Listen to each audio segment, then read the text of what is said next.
Every day in my practice, I have patients coming in and asking me for liposuction, and what they're really concerned about is cellulite. And I think the first thing I have to say to them is that, liposuction is no treatment for cellulite. The treatments for cellulite have to be multifactorial, right? I think they start with diet and with exercise. That probably is the best thing we can do to sort of help the look of the skin. And then it's to figure out what's causing the cellulite and how to treat it. So for the dimpling, a lot of times in the buttocks and sometimes the lateral thigh, we have a new treatment called Cellfina.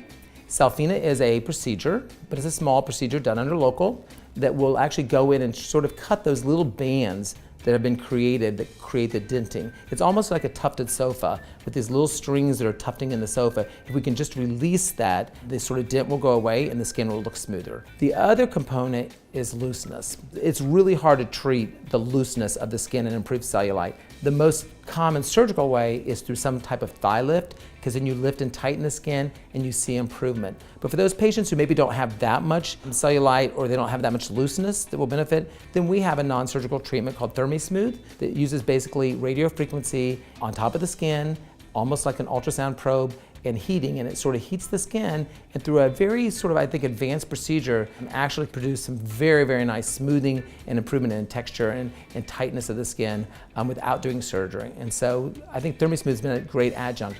So in my practice, when I see somebody with cellulite, it's not uncommon that we're gonna add diet, exercise, some Cellfina for the dimples, and some skin tightening through ThermiSmooth as sort of our treatment plan for them. And only in the most severe cases would we consider surgery.